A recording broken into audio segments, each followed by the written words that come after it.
I find it so disturbing to have the library telling me that I need to research my case law better, or they're going to request me be sanctioned in court when they kicked me out of the library permanently, and I'm unable to make that kind of deeper research. And it's just like so hypocritical of them to do this. That's the South for you. They're just total hypocrites. I'm the guy from the North with the big YouTube channel. The prosecutor claims that I have enough money to pay for a lawyer because I have a YouTube channel, and they what is that word? Denigrate. They speak down to Northerners because they don't like they think that there's some kind of regional there's regional discrimination going on, and it's amazing because what I see in the South happening is they're not nice to each other, and I don't think it matters if you're from the North or not, but it's a part of the way they want to think. They're they're not nice to each other. They're not nice to Northerners, but they can at least tag the Northerner as such and discriminate against them. But I mean, everybody's like intertwined in this secrecy that they want to continue to support each other with. And I mean, if I poke into this secret way of doing things, which really I don't think there's much of a secret to it, but they just want to like make it look like they have some ability to hide cards when there's probably no cards being actually hidden, but they want to make you believe they're bluffing. They bluff a lot, and it's just so frustrating to deal with when they want to keep me here just to keep bluffing me left and right about various things. I mean, I see they've done it to other people in the past, like the Campos guy, and they were especially cruel to him, choking him out in the police station. That's what he reported. Nothing, of course, was recorded on the video. I come in with 3 cameras. Well, in the library at least, I came in with 2 cameras in the police station whenever I visit, and but he had nothing, so they could get away with just him reporting that he got choked out, and that's it, and it's his word against them.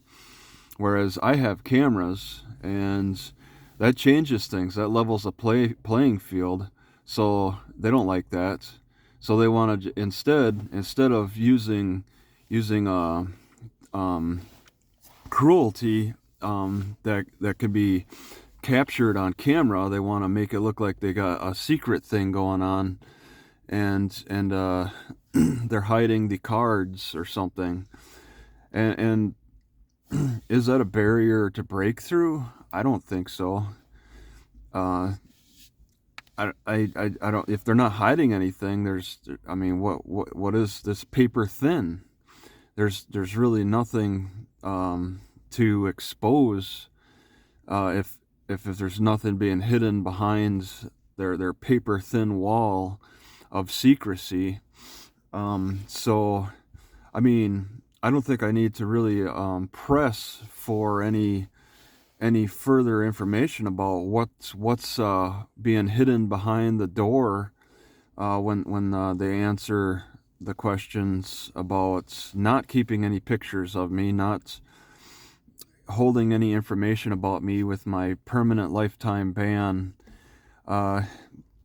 It's just a matter of them. What do they want to do with that? I mean, the former library director signed off on it, but I mean, how it's indefinite. Could it be indefinite for the lifetime of her employment there, or is it indefinite across all, across my life? Um, and yeah, it's just the secrecy issue is just really frustrating to deal with. It just angers me so much. Because it's not just a matter of being kicked out of the library completely. It's also the problem with the criminal charge being levied against me, which, I mean, clearly the prosecutor's got his hands involved, without direct communication being revealed. Just that one email where the prosecutor advises the library to just uh, save all the messages from whatever callers came, and just say that it's an active investigation, and it is currently. I guess you could say it's an active investigation still. So I'm assuming that that message that was put out back in January, or in 2022 is probably still on display today, because it is still an active investigation. So there's that information should be handed down, but they're just not revealing that. Without me being able to just step into the library and do my own research through their records personally, I have to rely on third-hand information, which is not ideal. I have to rely on them answering questions.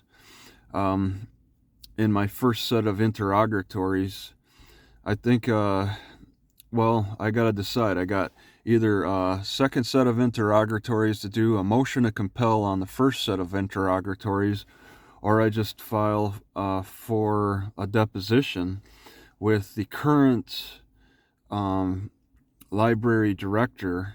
The library director, either way, is answering all three of the options anyway.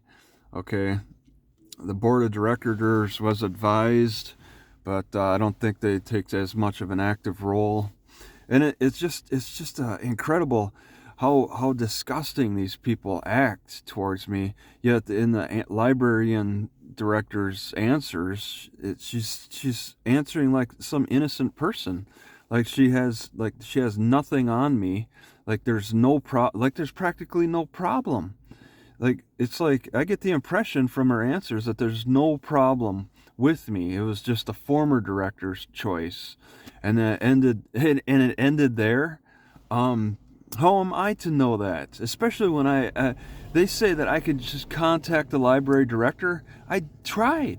Nobody responded back. They just said they'd take my message, and that was it. So, I mean, I can't just walk into the library and risk getting arrested. That's a 6-month trespass charge. $500, 6 months in jail, for having already been warned. And then I got the Goldweems, the